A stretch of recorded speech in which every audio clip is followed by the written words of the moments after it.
I'm going to read my favourite story, which is Big and Little. It's written by Sue Lim and published by Picture Lions.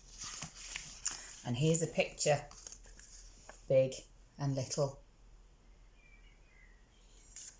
The first chapter is called My Name is Big. Big lived all alone in a big house by the sea. He was very big, so big that if he came to your house, he'd bump his head on the ceiling. Big slept in a big bed, and every night he had a huge bath, and every morning he had breakfast at an enormous table. And what a very large breakfast it was. He had toast and porridge and eggs and bacon and mushrooms and tomatoes and fried bread and marmalade and peanut butter and fish finger sandwiches and sausage and mash and baked beans and jelly and crisps and nuts and roast turkey and rhubarb tart just for breakfast. Because above all, Big loved to eat. But Big wasn't happy. "It's no use," Big said to himself one day at breakfast. "What's the use of having a big bath and eating a very large breakfast if there's no one to share it with?" Big had no one to share it with. He didn't have a friend. So Big was sad, lonely and sad. And sometimes when he was sad, he would sing his song. "My name is Big, I live by the sea. I like my breakfast and dinner and tea. I like eating crisps and orange to drink and fish fingers too and jelly that's pink. And porridge and toast and cakes without end. But oh, what I really need is a friend." And sometimes he would play his whistle. One night, Big had had his usual enormous bath. He played with his boat and his frog and his duck. Then he got out and he dried himself. And he heard something. It was a tiny, far-away sound, as if somebody very small was singing somewhere. "What's that?" said Big. "Where's it coming from?" And there it was again. "Here!"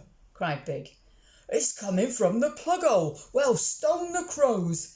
Big bent over and placed his enormous ear very close to the plug hole. And he listened. And this is what he heard. "My name is Little. I live down a plug hole. If you can't hear me, clean out your lug hole. I've been living down here for years and years. If you can't hear me, then clean out your ears." Big was so surprised he didn't know what to say. "Well," he gasped. "Smack me on the bocker with a tin of baked beans. There's something down the plug hole." "Somebody!" Down the plug hole screamed the tiny voice. "Not something. Don't you dare call me a thing." "Here," called Big. "Is that you? Who are you? Can you hear me?" "Can I hear you? That's a good one. Every time you speak, the whole plug hole rattles." "Well, blow me up with a bicycle pump," said Big. "Who in the sacred name of jam sandwiches are you?" "I might as well ask you who you are," said the voice. "I asked first," thundered Big. "I don't care.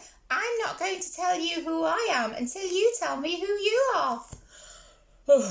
"My name is Big, and I live by the sea, and I like my breakfast and what's it and tea, and I'm looking for a friend.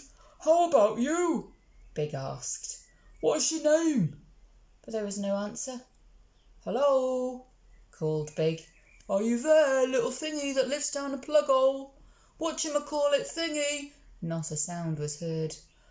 "Blow," grunted Big. "Bother, and blow again." Still, "That's very interesting indeed." And then Big had an idea.